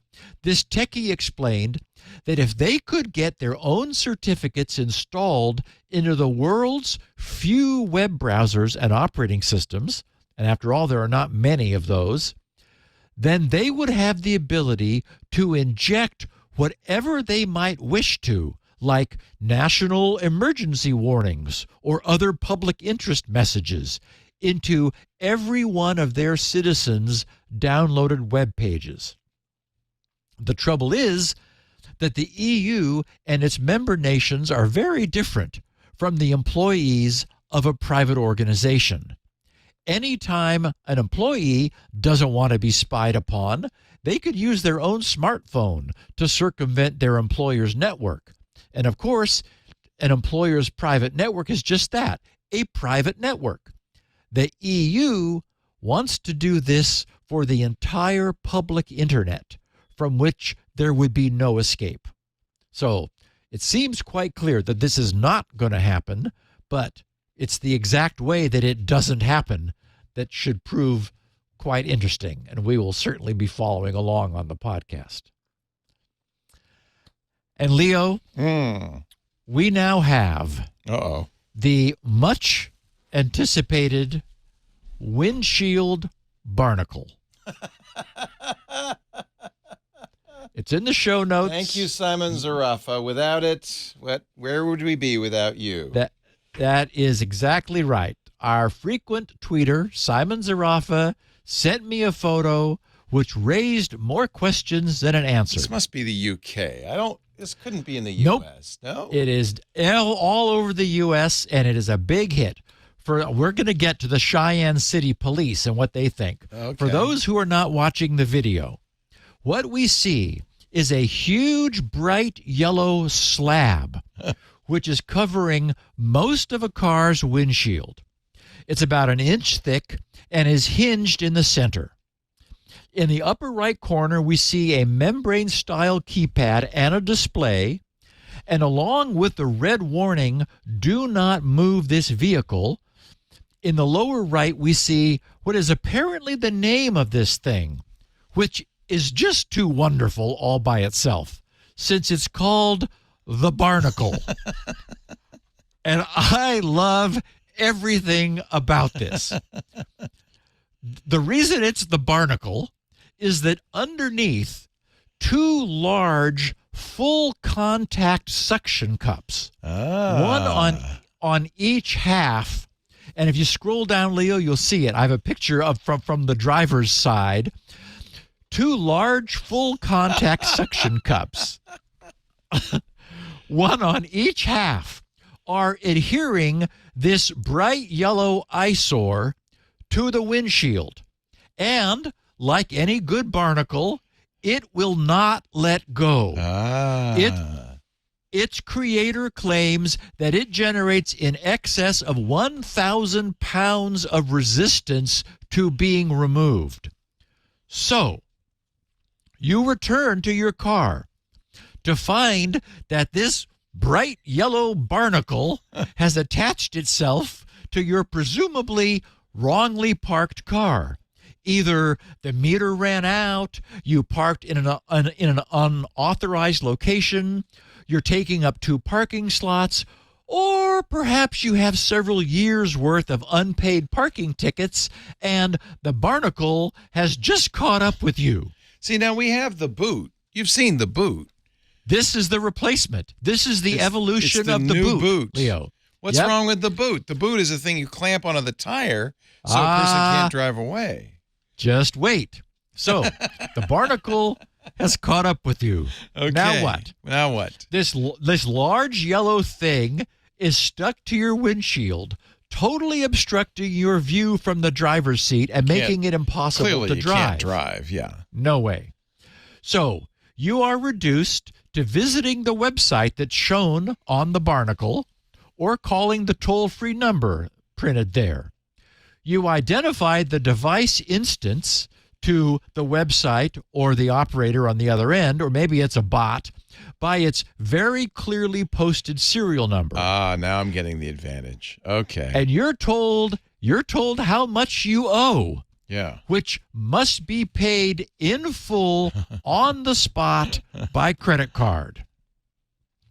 Once you have entered your credit card payment information to pay the parking fine, you're told that your account has also been charged a separate refundable fee for the barnacle itself, whose return to a nearby receptacle you will now be responsible for once the device has released itself from your windshield. After agreeing to this secondary contract, you're given the device's current one-time release code, which you enter into the membrane keyboard. And then, presumably, with a sigh of releasing section, the barnacle releases its grip on your windshield. You then refold it in half and slip it into the conveniently located nearby parking lot return stand. Oh, there's one nearby. That's nice of them. Yes. They have the conveniently located. Yes. Note that the barnacle is equipped with GPS and will sound an excruciatingly loud and piercing siren if it detects that the car is moved it's geofenced. after having been barnacled. Now, because you could drive with your cameras. I know I could in my car. Right. Yeah. Right. The traditional way of dealing with scofflaws who ignore their parking tickets or other parking-related violations is to boot a wheel of their car to prevent it from being driven. The trouble is, this requires 2 visits from the booter, one to affix the boot and another to remove it. So the Barnacle creates what is essentially self-serve unbooting. A parking ticket slipped under a windshield wiper is easy to ignore, but affixing a Barnacle to a windshield can be done quickly and easily. It's going to generate far more revenue and has a side effect. Everyone passing by can see it too. Quite visibly barnacled. Yes. The UC Davis Medical Center said, our parking and transportation department has been using the Barnacle for over a year. Oh, Lord. This is actually almost offensive to me, but okay. It's lightweight, easy to maintain and store. Oh, God. Our parking enforcement team loves the fact that this device can be deployed in under 5 minutes. It has certainly captured the attention of scofflaws and onlookers. The Barnacle enabled our department to recoup over $40,000 in outstanding parking citations. The Cheyenne police said, quote, thanks to the Barnacle, we increased collections by $30,000. In addition, people see the Barnacle on a vehicle, which prompts many to pay their own outstanding tickets. You don't want to get barnacled. So they don't get barnacled. Yeah. They said the presence of the Barnacle is also causing more to abide by city parking rules in the first place, and we've written 1,000 fewer tickets. Oh, interesting. We collect more parking fines and write fewer tickets. It's a win-win for the city of Cheyenne. Mm-hmm. So anyway, it's barnacleparking.com. YouTube has a lot more for anyone who's interested. You can imagine that annoyed parkers have come back to their cars to found them barnacled and have taken pictures and made videos and such. Anyway, I thought it was a very clever use of technology. The device itself does not need any cellular radio. It just needs an inexpensive GPS receiver to detect whether the driver is somehow moving their car. Otherwise, it just uses a combination unlock on a keypad, and the driver who removes the device is responsible for its return and recycling in the facility where it was attached. I think it is genius. We're going to see a lot more of these, I think. Yep, they are. They're really taken off. Apparently, they've become incredibly popular on university campuses where students are just, have a reputation. Yeah, they're just scofflaws. It's like, I'm going to park wherever I want to. It's $250 per barnacle per month. But how many barnacles will you need? Fewer and fewer as you use it. Boy, they're making some money on those barnacles. Yeah, it's good money. Unfortunately, I'm sure they have a patent on it. Otherwise, there would be, Barnacle Bill and other offshoots. Okay. So, last week I mentioned having finally landed upon a series of military hard science fiction that I was really liking. A day later, I decided that I needed to share my find with John Selena, a.k.a., Twit's Jammer B. Here's what I wrote to John, because, of course, he's an inveterate sci-fi reader. Oh, he loves your recommendations, yeah. So I said, John, after having real trouble putting the 4th book in the long series down in order to sleep or do anything else other than consume it, I'll be telling the podcast audience about it next week, which is what I'm doing right now. But I wanted to tell you what I found. Being the voracious sci-fi reader that you are, you may have already run across the author M.D. Cooper, Mallory Cooper, who has created an extensive future universe for humankind under the banner of Aeon 14, A-E-O-N 14. In terms of the overall timeline, where I began with OutSystem was not the earliest in the timeline, but it is the first book Mallory wrote. So she and her co-authors went back later and filled in the earlier timeline. Here's what she explained.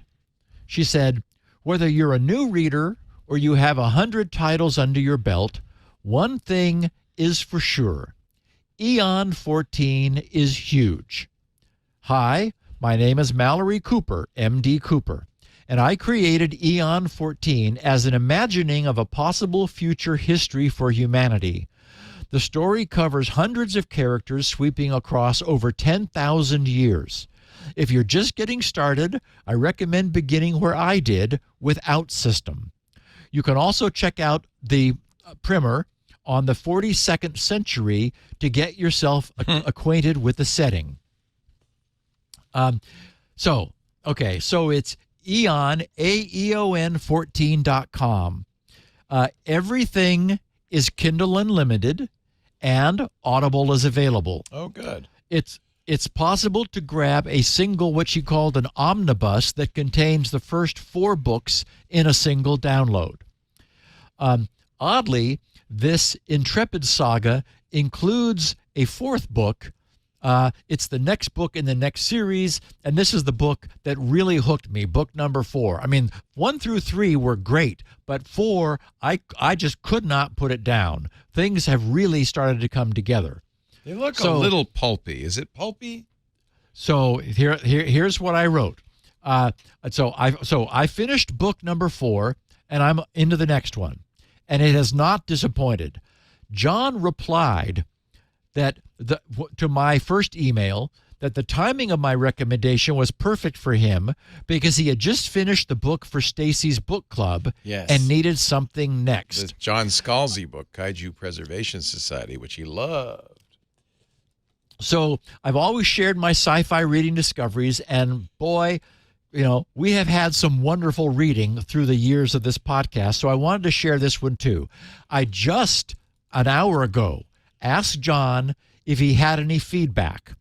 I cannot share all of what he wrote since I don't want any spoilers, but part of what he replied was, quote, they've made it to series and they're planning their visit to Callisto. Quite enjoying it, exclamation point. Love the AIs some of them have in their heads, and so much cool tech. So it's still early for him, and a lot more ultra cool tech is in store. But I would say that it's been a hit for John too. So the series may not be for everyone. It is more pulpy, campy, space operatic, and in some ways a lot more fun and frolicky than any of Peter Hamilton's, for example, wonderful works. And it does offer a lot of action, lots of stuff gets blowed up, and there's a never-ending stream of very cool tech. It is by no means highbrow, so I won't attempt to defend it on that basis, but I've read enough to be able to heartily recommend it, and I am having a lot of fun with it. I can't wait.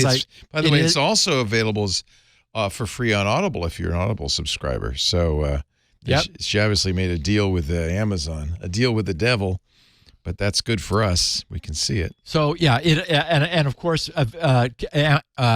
Kindle Unlimited for me. Yep. We now know that Kindle Unlimited plan authors are remunerated based upon the pages that are actually read. Oh, interesting. And it's too bad that rereading pages probably doesn't create a bonus, since there are many passages I have enjoyed more than once. I mean, it is really good. So, and something happened, I have to say, at the beginning of book 4, where the writing seemed a little bit less great, but maybe it was just a bad time. I don't know, but it got fixed. So I just, if anyone gets into the beginning of book 4 and say, what happened? Just hang in there a little bit longer, because it fixes and then it really takes off. I'm downloading it now. I'm going to listen on the way home. You I had hope it me. works for you. Yeah. The cover is so pulpy. I get the idea, Oh, and so it's easy to find. eon14.com. I wrote in my notes. And speaking of 14, yes, if that's your age, you'll also enjoy all of her books' cover art. Yeah, they're sexy covers. Yeah. Well, that's okay. I mean, not super. She's just, it's a fairly skin-tight spacesuit. That's all. That's all what I'm you want in your saying. spacesuits, Leo. You don't want a lot of excess fabric. Just gets in the way. That could just cause trouble. Yeah. And it looks like the hero is a woman, so that's good. Actually, yes. All of the main characters. I mean, we have guys around, but they're just sort of to keep the women busy. That's as it should be, I believe. Yeah. Let the women do the work. We'll just, we'll be their toys. That's good. I like it. Yeah. Okay. Thank you for the recommendation. And this did this come from John Slanina or? No, for me. I found it somehow. And John loved it. And Okay, I had read the first book, or maybe the first 3 at some point, but then, something shiny came along and distracted me. Yeah. And now I'm back to it. I read them all again and really liked them again. I thought, okay. And boy, now I can't wait to be done with the podcast. Oh, wow. That good. Well, me neither then. Should I do a third ad and let us move along? That's where we're going to talk about what if a bit flipped. What if? Those cosmic rays are hitting us all the time. Our show today brought to you by our good friends, the studio sponsors, ACI Learning, and you know them because everybody who listens to this show knows IT Pro TV. In fact, IT Pro TV started their whole business on this show, and when we were out there in Gainesville visiting their studios, everybody said, "Say hi to Steve." I mean, every single person there said, "Say hi to Steve." So I know you know it, but I want to tell you about the merger with ACI Learning and what it's done for you. First of all, if you're in IT, congratulate yourself. And if you're thinking about getting into IT, you should. With today's IT talent shortage, whether you operate as your own department or a part of a larger team, your skills got to be up to date. 94% of CIOs and CISOs agree attracting and retaining talent is job one. There's so many openings out there. And, if you've already got the job, hey, you're sitting in the catbird seat, but you better be getting better and smarter and working harder to keep your company more secure, right? That just makes you more valuable. With ACI Learning, you can access more than 7,200 hours of content. That's practically more than this show. ACI Learning consistently I think it is more than a show, actually, come to think of it. ACI Learning consistently adds new content to keep you at the top of your game. And you and your team will love it because it's entertaining. Now, it's not frivolous, but the people who are doing these courses are experts in the field. I mean, they're true experts. But more than that, they care. They're passionate. So they make it engaging. They enjoy what they're doing, and so you'll enjoy learning. That's no wonder, then, that ACI Learning's completion rate is 50% higher than the other guys. ACI Learning also has some great tools. You'll like Cyber Skills, a solution you can use to future-proof your entire organization, not just the IT department. It's a cybersecurity training tool, so it's for everybody, especially for the non-IT professionals. With Cyber Skills, you'll get flexible on-demand training covering all the things we cover on this show, like password security, what a phishing scam is, what it looks like, how to avoid them, how to detect them, malware prevention, network safety. And of course, because it's from ACI Learning, you're going to enjoy it. Your employees will. It's so much better than the training they've been getting. That awful stuff that we all had to sit through. With this stuff, it's fun. Your employees will stay motivated, engaged throughout the process. The material is easy to follow. It all starts with a 1-hour overview where you and your employees will gain attack-specific training and then knowledge check assessments afterwards based on common cyber threats they're going to encounter, guaranteed on a daily basis. But there's also bonus courses after you finish the hour, documentary-style episodes that are beautifully produced and full of information, but also enjoyable to watch. Your employees will be learning about cyber attacks and breaches, and they can do it at their own pace and their own style. That's kind of the watchword for ACI Learning, The courses are short. You can watch them on a break or at lunch, and it's the kind of stuff you're not going to want to put down. ACI Learning helps you invest in your team and entrust them to thrive while increasing the entire security of your business. Boost your enterprise cybersecurity confidence today with ACI Learning. Be bold, train smart, with ACI Learning. Visit go.acilearning.com/twit. As a TWIT listener, you can get up to 65% off an IT Pro Enterprise Solution Plan. Biggest discounts they've ever offered. But it's dependent on the size of your team. So fill out the form to get the exact quote, and they'll help you design a plan. They've got great people to help you put it all together. go.acilearning.com/twit. We thank ACI Learning and IT Pro for their support all these years, and we're thrilled that they bought studio sponsorship for 2023. That was really great. It made it possible for Steve to tell us about BitFlips. Steve? So we have a classic case of attacks never getting weaker, only ever getting stronger. In this case, a theoretical weakness that was first posited 27 years ago, back in 1996, has been found to be practical.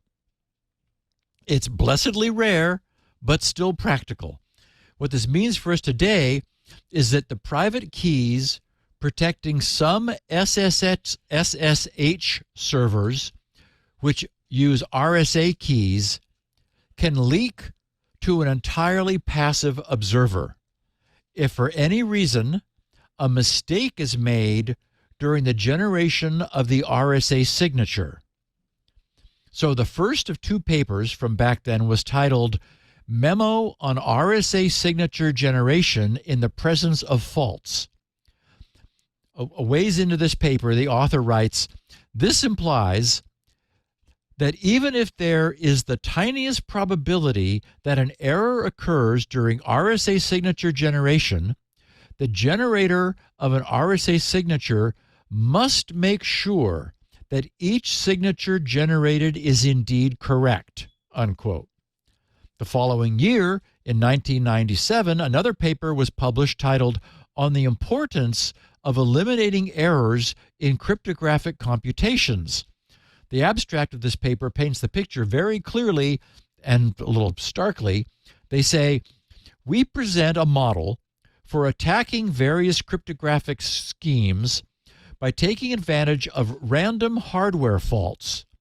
The model consists of a black box containing some cryptographic secret. The box interacts with the outside world by following a cryptographic protocol. The model supposes that from time to time, the box is affected by a random hardware fault, causing it to output incorrect values. For example, the hardware fault flips an internal register bit at some point during the computation. We show that for many digital signature and identification schemes, these incorrect outputs completely expose the secrets stored in the box. For example, the secret signing key used in an implementation of RSA is completely exposed from a single erroneous RSA signature. Okay, so the point is, this fundamental brittleness of RSA has been known for 27 years. Our primary takeaway at this point is the somewhat surprising news that, terrific as the RSA public key cryptosystem is, it is also quite fragile to information disclosure in the event of a computational error. If any mistake is made for any reason during the computation of an RSA signature, that mistaken signature, along with any valid signature made under the same private key, can be used to completely expose that server's private key.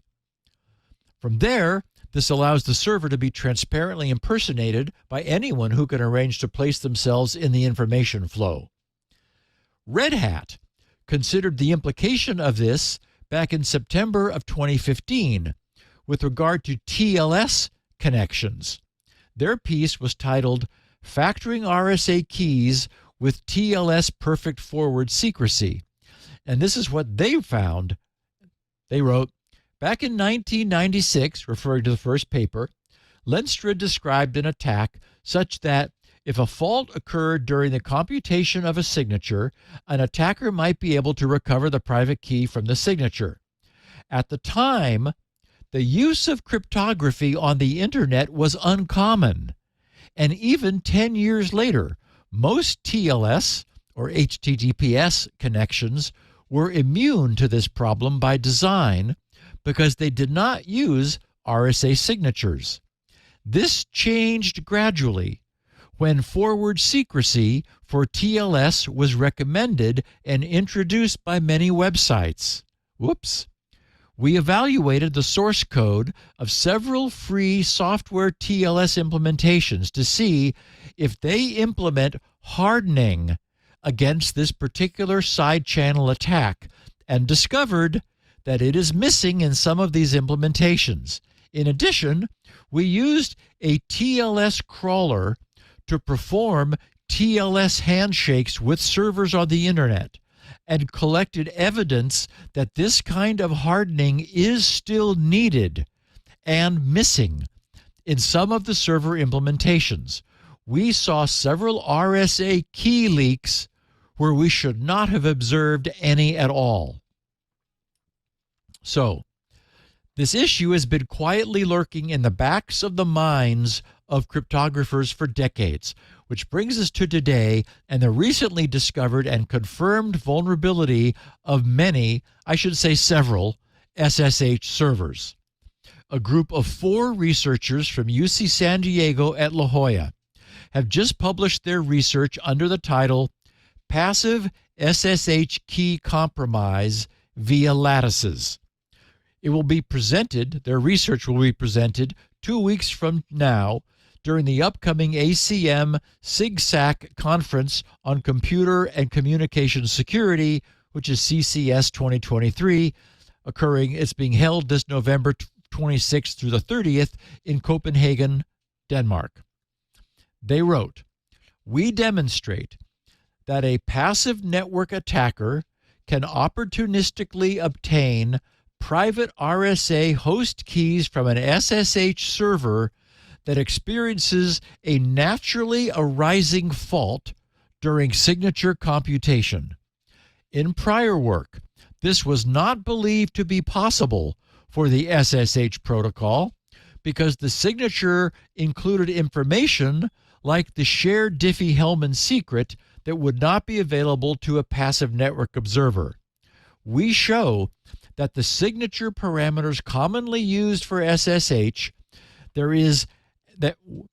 for the signature parameters commonly used for SSH, there is an efficient lattice attack to recover the private key in case of a signature fault.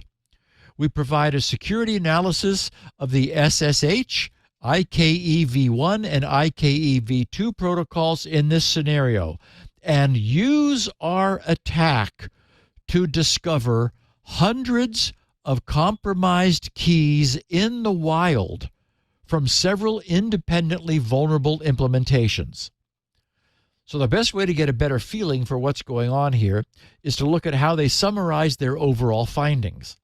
They wrote, RSA digital signatures can reveal a signer's secret key if a computational or hardware fault occurs during signing with an unprotected implementation using the Chinese remainder theorem and a deterministic padding scheme. This attack requires only a single faulty signature, the public key, and a single GCD, greatest common divisor, computation, and it has been exploited extensively in the cryptographic side channel literature on active fault attacks. In a 2015 report, and this is the Red Hat report, Weimer observed that this same vulnerability could be exploited in the context of TLS by an attacker without physical access to a machine, simply by connecting to machines and waiting for a fault to occur during computation. He traced several of the failures he observed to failing hardware. In 2022, Sullivan et al. Observed that this flaw remained exploitable on the open internet and used passive network countermeasures to compute TLS private keys from vulnerable implementations that appeared to experience hardware failure. However, this vulnerability was not believed to be realistically exploitable in the context of other popular network protocols like IPsec, which of course is extensively used for VPNs, or SSH, because the signature hash includes a Diffie-Hellman shared secret that a passive eavesdropper would be unable to compute, thus ruling out the single signature greatest common divisor attack. Because a passive adversary can typically collect significantly more data than an active adversary who must participate in every Diffie-Hellman exchange, this belief represented a significant underestimate of the cryptanalytic capabilities of such passive adversaries against SSH and IPsec compared to TLS version 1.2. In this paper, we show that passive RSA key recovery from a single faulty signature is possible in the SSH and IPsec protocols using a lattice attack. In this context, a passive adversary can quietly monitor legitimate connections without risking detection until they observe a faulty signature that exposes the private key. The attacker could then actively and undetectably impersonate the compromised host to intercept sensitive data. We cast the key recovery problem as a variant of the partial approximate common divisor problem, and we show that this problem is efficient to solve for the key sizes and hash functions used for SSH and IPsec. And finally, we then carry out internet-wide scans for SSH and IPsec to measure the prevalence of vulnerable signatures in the wild. We find multiple vulnerable implementations that appear to be due to different classes of hardware flaws. We also carry out a retrospective analysis of historical SSH data collected over the course of 7 years and find that these invalid signatures and vulnerable devices are surprisingly common over time. Our combined data set of around 5.2 billion SSH records contained more than 590,000 invalid RSA signatures. We used our lattice attack to find more than 4,900 revealed the factorization of the corresponding RSA public key, giving us the private keys to 189 unique RSA public keys, and thus the servers that were using those. We also analyze passively collected SSH network data. In addition to the signature vulnerabilities we were searching for, our analysis gives us a window into the state of SSH IKE v1 and v2 deployment landscape. We observe a number of vulnerable and non-conformant behavior among IPsec hosts in particular.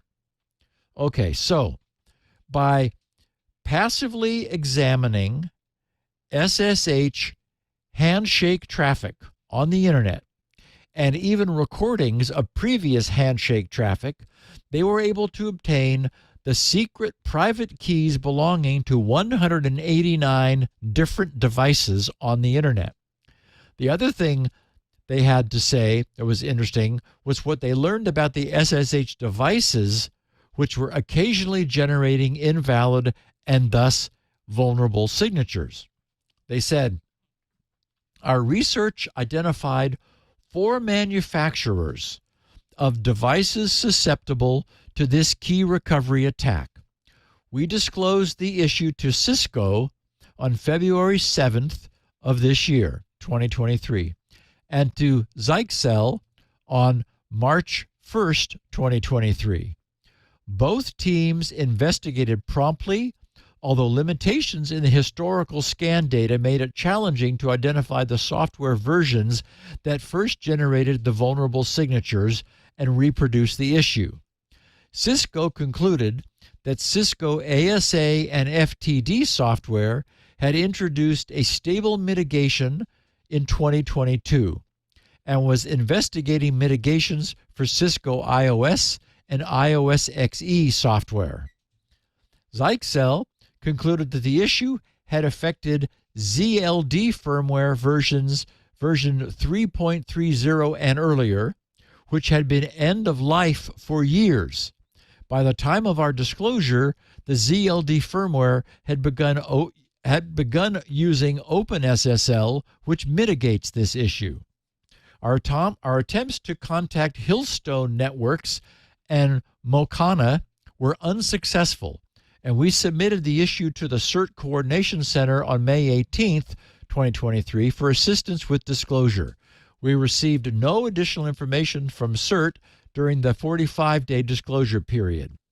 We considered notifying operators of affected devices whose keys had been recovered, but we determined this would be infeasible.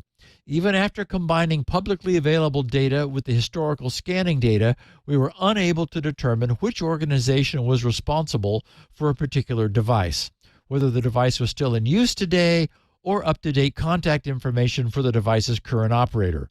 We also lacked practical and actionable advice for owners of affected devices until the manufacturers completed their investigation. So, now we knew that communication protocols using RSA signature generation, which have not been explicitly hardened against the possibility of mistaken signature computation, are prone to having their private keys stolen if anyone is watching and paying attention. And in today's world, it would be difficult to imagine that with papers about this dating back to 1996, 1997, 2015, and 2020, that the NSA might not have already done the math and may have been keeping quiet about this in case it might come in handy. We don't know what we don't know, which is why I think that this sort of academic poking at the protocols we have in use can be so very important. I titled this podcast, What If a Bit Flipped? And now we know what if a bit flipped. What we still don't know is why that bit may have flipped. The literature doesn't have a lot to say about it, but it boils down to cosmic rays just happening to hit a microscopic transistor at the right moment to cause an unrepeatable event, or a system's power supply at the beginning of its death spiral. As we know, I had this happen to me recently with my Netgate SG1100 router. On the surface, when it was working, it was working. But was it really? What if I'd been using it as an SSH endpoint? Might it have glitched at just the right moment and caused a signature mistake? I'm sure that pfSense was using OpenSSL, which had already been hardened against this a long time ago. But my point is, some hardware out there hasn't been, and if the hardware is having a problem, then that can result in a complete disclosure of that system's private keys. I think that the best takeaway is that we all sometimes see our computers do something weird and inexplicable. Since software bugs are clearly by far the most common cause, we would rarely think that we just experienced a cosmic ray event. But who knows? And the cause of a mistaken signature computation doesn't have to be hardware. A device driver might not have properly restored the machine's registers following a hardware interrupt that happened to occur right in the middle of that critical signature computation. Not long ago, we tracked down some weird one-off problems in SpinRite to exactly that cause. After I wrapped SpinRite in its own protection, we've never had another such error occur. The best news is that the crypto industry has learned that some cryptographic processes are highly sensitive to mistakes occurring from any source, even cosmic background radiation. And the systems that were late to protecting themselves have been identified. Getting them fixed in the field may never happen, but new systems won't be shipping with those cosmic ray vulnerabilities. Interesting. Or you could just wrap your computer in tin foil. Yeah, now there you have an overheating problem, and that might cause a different Other source kinds of bit errors. flips. That's right. Linus Torvalds said very famously a few years ago that it's insane not to have error-correcting RAM in all machines, not just servers, that general-purpose PCs should have ECC. He said it's undoubtedly, he knows as a developer of Linux, the source of many blue screens and crashes are bit flips.